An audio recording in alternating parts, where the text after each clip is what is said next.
Breaking news operation Sindhu కొనసాగుతుంది. Israel నుంచి 268 మందితో భారతీయులు ఢిల్లీ చేరుకున్నారు. ఇప్పటి వరకు ఇజ్రాయెల్ నుంచి 594 మంది భారత్కు చేరుకున్నారు. 3 విమానాలు ఇప్పటి వరకు ఇరాన్ నుంచి భారతీయులను తీసుకొచ్చారు.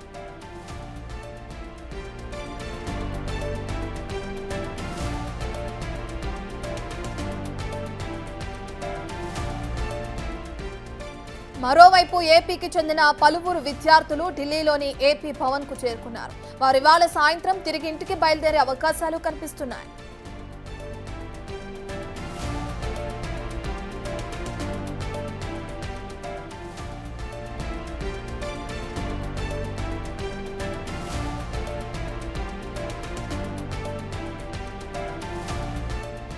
ఆపరేషన్ సింధు కొనసాగటం మనం చూస్తున్నాం. ఇజ్రాయెల్ నుంచి ఇప్పటి వరకు 268 మందితో భారతీయులు ఢిల్లీ చేరుకున్నారు.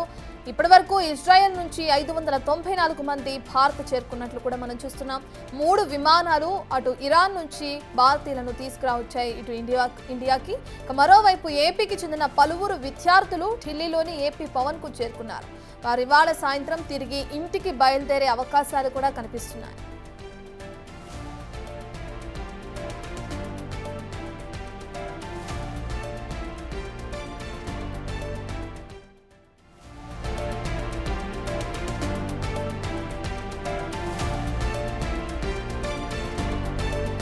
మైండ్ గేమ్స్, ఎత్తుకు పై ఎత్తులు యుద్ధ సమయాల్లో కావాల్సింది ఇవే. అయితే ఇప్పటి వరకు ఇజ్రాయెల్, అమెరికా ఇలాంటి వ్యూహాలు పన్నడంలో దిట్ట. ఇప్పుడు ఇదే బాటలో ఇరాన్ కూడా నడుస్తున్నట్లు కనిపిస్తుంది. తమ అణు కేంద్రాలపై అమెరికా విజయవంతంగా దాడులు చేసిన తర్వాత ఆ సక్సెస్ ను ఎంజాయ్ చేయకుండా ఎత్తుగడులు వేస్తుంది. అసలు దాడులు జరిగిన అణు కేంద్రాల్లో యురేనియం ఏం లేదని, ముందే వాటిని వేరే చోటికి తరలించామని తెలిపింది. మరోవైపు తాము అమెరికా ఎయిర్ బేస్లపై దాడులు చేయడం ప్రారంభించామంది. ఇప్పుడు డొనాల్డ్ ట్రంప్ ను టార్గెట్ చేస్తూ సంచలన స్టేట్మెంట్ రిలీజ్ చేసింది. ట్రంప్ ప్రాధేయపడితేనే తాము సీజ్ ఫైర్ ను అంగీకరించామని ప్రకటించింది. దీంతో షాక్ అవటం ఇప్పుడు అమెరికా వంతైంది.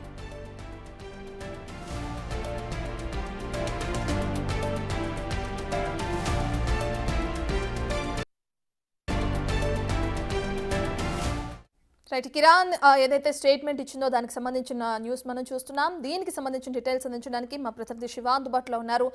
శివ, అమెరికా అధ్యక్షులు డొనాల్డ్ ట్రంప్ ని టార్గెట్ చేస్తూ కూడా ఒక స్టేట్మెంట్ ని రిలీజ్ చేయడం మనం చూస్తున్నాం. ఆయన ప్రాధేయపడ్డారు, అందుకని మేము సీజ్ ఫైర్ ని ఆపేసామని చెప్పి కూడా ఆ స్టేట్మెంట్ లో వాళ్ళు వెల్లడించడం జరిగింది. దీనికి సంబంధించిన డీటెయిల్స్ ఏ విధంగా ఉన్నాయి, ట్రంప్ ఏ విధంగా స్పందించే అవకాశం ఉంది? రైట్ రత్న, ప్రధానంగా చూసుకుంటే గత 12 రోజులుగా ఇరు దేశాల మధ్య, ఇజ్రాయెల్ ఇరాన్ మధ్య నెలకొన్న యుద్ధానికి తెరదించే విధంగా ఈరోజు ఉదయం సమయంలో ట్రంప్ చేసిన ట్వీట్, ఇరు దేశాల మధ్య సీజ్ ఫైర్కు ఒప్పందం కుదిరింది, ఇరు దేశాలకు అభినందనలు అంటూ కూడా ట్రంప్ ఒక ట్వీట్ చేశారు. అంటే సక్సెస్ఫుల్గా చర్చలు ముగిశాయి. ముందుగా ఇరాన్ కాల్పుల విరమణ ఒప్పందానికి సంబంధించి వారు విరమించుకుంటారు, దాడులు ఆపుతారు. తర్వాత 6 గంటలకు ఇజ్రాయెల్ తమ విరమణ ఒప్పందానికి సంబంధించి వారు కూడా నిర్ణయం తీసుకుంటారు. వితిన్ 12 అవర్స్లో దీనికి సంబంధించి పూర్తి స్థాయిలో యుద్ధం అనేది ఆగిపోతుంది అనేది ప్రధానంగా ట్రంప్ తాను చేసిన చర్చల వల్ల, తాను అడగడం వల్లే ఇద్దరు అంగీకరించారు అంటూ కూడా ట్రంప్ ఈరోజు ఉదయం సమయంలో ఒక ట్వీట్ చేశారు. కానీ ఆ ట్వీట్ను ఖండిస్తూ మాకు ఎటువంటి సమాచారం లేదు, మాకు ఎవరు సంప్రదింపులు జరపలేదు, మేము ఎవరికి సరెండర్ కాలేదు, ఆ వార్తలని కూడా ఖండిస్తున్నామంటూ కూడా ఇరాన్ మంత్రి ఉదయం సమయంలో దాన్ని ఖండించారు. కానీ దాని తర్వాత ఫర్దర్గా కాల్పుల విరమణ ఒప్పందానికి మేము అంగీకరిస్తున్నామంటూ కూడా Iran supreme leader Ayatollah Khamenei దాన్ని కన్ఫర్మ్ చేశారు. ఇటు ఇజ్రాయెల్ కూడా దాన్ని కన్ఫర్మ్ చేసింది. ఇక మళ్ళా ఇప్పుడు ఇరాన్ మళ్ళా దాడులు చేస్తుంది అనేది కూడా ఇజ్రాయెల్ చెప్తుంది. ఇరాన్ దాడులు చేస్తే ప్రతిగా మేము కూడా దాడులు చేయాల్సి వస్తుంది, కాల్పుల విరమణ ఒప్పందాన్ని ఇరాన్ ఉల్లంఘించింది అనేది కూడా ప్రధానంగా ఇజ్రాయెల్ చెప్తుంది. దానిలో భాగంగా మళ్ళీ దాడులు కొనసాగుతున్నాయి అనేది ఇజ్రాయెల్ చెప్తూ ఉంది. అయితే ప్రధానంగా ట్రంప్ ఏ విధంగా అయితే ట్రంప్ కాళ్లబేరానికి రావడం వల్లే మేము కాల్పుల విరమణ ఒప్పందానికి అంగీకరించాము అనేది ఇరాన్ చెబుతోంది. ఏదైతే ముందుగా ఇరాన్తో చర్చించిన తర్వాత, అంటే ఇరాన్ ఏదైతే ఖతార్ పైన, అమెరికా పైన ఎప్పుడైతే డ్రోన్లతో దాడి చేసిందో, దాడి చేసిన తర్వాత అమెరికా అధ్యక్షుడు డొనాల్డ్ ట్రంప్ తమతో సంప్రదింపులకు వచ్చారు. ముందుగానే ఇజ్రాయెల్తో సంప్రదింపులు జరిపి వాళ్ళతో మాట్లాడుకుని వాళ్ళని కాల్పుల విరమణ ఒప్పందానికి అంగీకరించేలాగా వారితో చర్చలు జరిపిన తర్వాత ఇరాన్తో కూడా చర్చలు జరిపారు. అంటే ట్రంప్ కోరడం ద్వారా అడగడం ద్వారానే కాల్పుల విరమణ ఒప్పందానికి తాము అంగీకరించాము తప్ప మా స్వతహాగా మేము ఎక్కడా కూడా అంగీకరించలేదు, దాడులకు మేము సిద్ధంగా ఉన్నామనేది ఇరాన్ చెప్తోంది. దానిలో భాగంగానే ప్రధానంగా ఏదైతే ఇజ్రాయెల్పై తాజాగా దాడులు జరుగుతున్నట్టుగా కూడా కొన్ని సంకేతాలు వినిపిస్తూ ఉన్నాయి. దానికి సంబంధించి ఏదైతే ముందుగా చూసుకున్న దాని ప్రకారం యుద్ధం విషయంలో ఇరాన్ అనేది కొత్త ఎత్తుగడలను అవలంబిస్తున్న పరిస్థితి కనిపిస్తుంది. డొనాల్డ్ ట్రంప్ తీరునే ఇరాన్ కూడా ఫాలో అవుతుంది.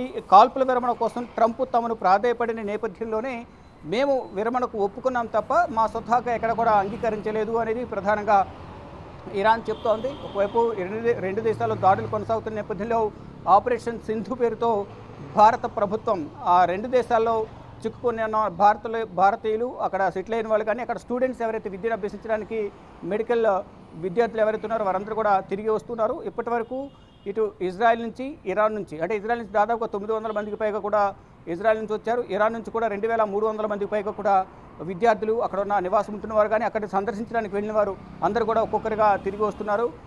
ఇండియన్ ఎయిర్ ఫోర్స్ విమానాలను ప్రత్యేక విమానాల్లో కూడా వారందరినీ కూడా భారత్కు తీసుకొస్తున్నారు. ఢిల్లీ తీసుకొచ్చిన తర్వాత ఢిల్లీ నుంచి వారి స్వస్థలాలకు తిరిగి వెళ్తున్నారు. దీంట్లో ఇరాన్లో ఎక్కువగా ఇటు జమ్మూ కాశ్మీర్కి సంబంధించిన స్టూడెంట్సే ఎక్కువగా ఉన్నట్లు కూడా భారత విదేశాంగ శాఖ చెప్తోంది. ఇక కాల్పుల విరమణ ఒప్పందానికి ఇరువురు అంగీకరించిన తర్వాత మళ్ళీ కాల్పులు జరగడం అనేది కూడా కొంత వివాదానికి దారితీస్తోంది. ఇటు ఇరాన్ దాడులు చేస్తున్న నేపథ్యంలోనే మేము కూడా దాడులు చేయాల్సి వస్తుందనేది ఇజ్రాయెల్ చెప్తా ఉంది. రత్న శివ, ఏదైతే ఇజ్రాయెల్ ఇరాన్ మధ్య జరుగుతున్న యుద్ధం కారణంగా అటు ఇరాన్ కీలక నిర్ణయం తీసుకునే అవకాశాలు కూడా ఎక్కువ కనిపిస్తున్నాయి. అజ్మూర్ జల్సంది మూసివేతకు కూడా వాళ్ళు నిర్ణయం తీసుకోబోతున్నారని కూడా వార్తలు వెల్లడిస్తున్నారు. అయితే ఇప్పుడు మనం చూసుకుంటే ప్రధానంగా ఏదైతే ఈ జలసంధి మూసివేస్తే క్రూడ్ ఆయిల్ విషయంలో ఎక్కువగా నష్టపోయేది ఏషియన్ దేశాలు, అందులో ముఖ్యంగా భారత్ కూడా ఒకటి అని చెప్తున్నారు. ఈ నేపథ్యంలో ఎగుమతులు కానీ దిగుమతులు పెంచుకునే క్రమంలోనే దీనికి సంబంధించి డొనాల్డ్ ట్రంప్ ప్రభుత్వం ఇన్వాల్వ్ అవుతుంది, కావాలనే లాభాపేక్ష కోసమే ఇటువంటి చర్యలకు పాల్పడుతుందని చెప్పిన ఆరోపణలు కూడా వెలువడుతున్నాయి. దానికి సంబంధించి ఎలా చూడొచ్చు అంటారు? చెప్పినట్టుగా ఏదైతే ఆ జలసంధిని మూసేయడం ద్వారా ఆ క్రూడ్ ఆయిల్ ధరలు పెరగడంతో పాటు వాటి సరఫరా కూడా నిలిపోతుంది. దాని ద్వారా పలు దేశాలైతే నష్టపోయే అవకాశం ఉంది అని చెప్తుంది. దాని ప్రభావం అనేది భారత్పై కూడా పడవచ్చు అనేది ప్రధానంగా ఇరాన్ కానీ కొంతమంది నిపుణులు కానీ చెప్తున్నారు. కానీ భారత్ పైన ఎటువంటి ప్రభావం ఉండదు అనేది కేంద్ర ప్రభుత్వం కానీ కేంద్ర పెట్రోలియం శాఖ మంత్రి హర్దీప్ సింగ్ పూరి కూడా నిన్ననే దీనికి సంబంధించి ఖండించారు. అంటే కొన్ని వారాలకు సరిపడా నిల్వలన్నీ కూడా మన దగ్గర ఉన్నాయి, ఎటువంటి ప్రభావము ఉండదు అనేది ప్రధానంగా భారత ప్రభుత్వం కూడా చెప్తోంది. కానీ ఫర్దర్గా దానికి సంబంధించిన పరిణామాలు ఏ విధంగా ఉంటాయి భవిష్యత్తులో అనేది కూడా వేచి చూడాల్సింది. అంటే దానికి సంబంధించి అధికారిక ప్రకటన రావాల్సింది. మరి ఇప్పుడు కాల్పుల విరమణకు సంబంధించి ఒప్పందం కుదిరింది, మళ్ళీ కాల్పుల విరమణ ఉల్లంఘనకు సంబంధించి ఉల్లంఘించిన నేపథ్యంలో ఇది ఎంతకాలం కొనసాగుతుంది? అంటే గతంలో కూడా మనం ఇండియా పాకిస్తాన్ మధ్య కాల్పుల విరమణ ఒప్పందానికి ఇరు దేశాలు అంగీకరించిన తర్వాత అంటే సాయంత్రం 5:30 సమయంలో అప్పుడు కూడా ట్రంపే దీనికి సంబంధించి కాల్పుల విరమణ ఒప్పందానికి ఇరు దేశాలు అంగీకరించాయంటూ ట్వీట్ చేశారు. మళ్ళీ ఇప్పుడు ట్రంపే మళ్ళా ఇరు దేశాల మధ్య శాంతి ఒప్పందం కుదిరింది, ఎటువంటి దాడులు ప్రతిదాడులు ఉండవంటూ కూడా వారు దానికి సంబంధించి కూడా ట్రంపే ట్వీట్ చేశారు. కానీ మళ్ళీ ఇప్పుడు ఇటు ఇరాన్ మళ్ళీ దాడులు చేస్తున్న నేపథ్యంలో మళ్ళీ శాంతి చర్చలు జరిపి ఇద్దరి మధ్య ఒప్పందం కుదిరే అవకాశం అయితే కనిపిస్తుంది. గతంలో కూడా రాత్రి సమయంలో 5:30 ట్రంప్ ట్వీట్ చేసిన తర్వాత మళ్ళీ రాత్రి సమయంలో ఇటు పాకిస్తాన్ భారత్ పైన దాడులు చేసింది. మళ్ళీ తర్వాత యథావిధిగా కాల్పుల విరమణ ఒప్పందం అనేది కొనసాగింది. కానీ ఇప్పుడు కూడా అలాగే ఇరాన్ వెనకడుగు వేస్తుందా, లేదా ఇరాన్ దాడులు చేసింది కాబట్టి ఇజ్రాయెల్ కూడా దాడులు చేస్తుందా? ఇప్పుడు అమెరికా ప్రభుత్వం ట్రంప్ ఏం చేయబోతున్నారు అనేది కూడా వేచి చూడాల్సి ఉంది. కానీ ఇరాన్ పైన అమెరికా దాడి చేయడం పట్ల అందరూ కూడా ఆగ్రహం వ్యక్తం చేస్తున్నారు. ఇది కరెక్ట్ అయిన పద్ధతి కాదు, ఇది ప్రపంచ చట్టాలకు విరుద్ధంగా ట్రంప్ దాడి చేశారు అనేది అందరూ కూడా దీన్ని ఖండిస్తున్నారు. కానీ గత 12 రోజులుగా జరుగుతున్న దాడులు ప్రతిదాడుల వల్ల ఇరు దేశాలకు సంబంధించిన భారీగా ఆస్తి నష్టం సంభవించింది. ప్రజలు కూడా భారీగా అక్కడ ఉన్న పౌరులు చనిపోయారు. అక్కడ నివాసం ఉండడానికి వెళ్ళిన వారు కానీ చదువుకోవడానికి విద్యను అభ్యసించడానికి వెళ్ళిన వారు కానీ ఇతర దేశాలకు సంబంధించిన విద్యార్థులు అనేక విధాలుగా ఇబ్బందులు పడుతున్న పరిస్థితి కనిపిస్తోంది. అంటే చాలామంది బంకర్లలో దాక్కున్న వారు ఇప్పుడు కాల్పుల విరమణ ఒప్పందానికి సంబంధించి ఒప్పందం కుదిరిన నేపథ్యంలో ఇరు దేశాల మధ్య బంకర్ల నుంచి వారందరూ కూడా బయటకు వస్తున్నారు. కానీ మళ్ళీ ఇప్పుడు ఇరాన్ మళ్ళీ దాడులు చేస్తుంది అని ఒక ప్రకటన బయటికి రావడంతో మళ్ళీ అందరూ కూడా ఆందోళన వ్యక్తం చేస్తున్నారు. వారందరూ కూడా మళ్ళీ బంకర్లకు వెళ్ళాలా లేదా ఏం జరుగుతుంది అనేది కూడా కొంత ఉత్కంఠ అయితే కొనసాగుతుంది. మొత్తంగా చూసుకుంటే ఇరు దేశాల మధ్య దాడులకు ఈరోజు కొంత విరామం దొరికింది. ప్రజలందరూ కూడా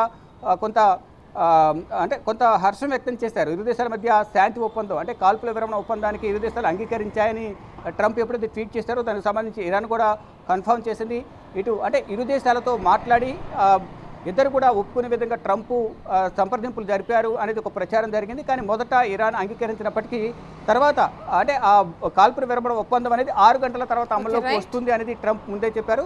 ఈ నేపథ్యంలోనే అప్పుడు మంత్రి తమకు సమాచారం లేదంటే తర్వాత ఇరాన్ ప్రభుత్వం కూడా దానికి సంబంధించి ఒక ప్రకటన చేసింది. కాల్పుల విరమణ ఒప్పందానికి సంబంధించి సీజ్ ఫైర్ ఒప్పందం కొనసాగుతుంది అనేది వాళ్ళు కూడా చెప్పారు. కానీ మళ్ళీ ఇప్పుడు సీజ్ ఫైర్ కొనసాగుతుంది అనేది కూడా మళ్ళీ అంటే ఉల్లంఘన కొనసాగిస్తున్నారు. దాని ద్వారా మేము కూడా ప్రతిగా దాడి చేయాల్సిన అవసరం ఉంటుంది అనేది ప్రధానంగా చెప్తూ ఉన్నారు. కానీ ఇక ప్రజెంట్ సిచ్యువేషన్ చూసుకుంటే ఉద్రిక్త పరిస్థితులు అయితే కొనసాగుతున్నట్లుగానే తెలుస్తుంది. కానీ ఈ సీజ్ ఫైర్ అనేది అమల్లోకి వస్తుందా లేదా అనేది కూడా చూడాల్సి ఉంది. మొదట ఇద్దరు అంగీకరించారు, కొంత ప్రశాంత వాతావరణం నెలకొంది. కానీ మళ్ళా ఇరాన్ ఇజ్రాయెల్పై దాడి చేసే నేపథ్యంలో ప్రతిగా ఇజ్రాయెల్ కూడా దాడి చేస్తుంది అనేది కూడా ప్రజెంట్ ఉన్న సిచ్యువేషన్ బట్టి అర్థమవుతుంది. ఫర్దర్గా ఏం జరగబోతుంది అనేది కూడా వేచి చూడాల్సి ఉంది. Right, thank you Shiva.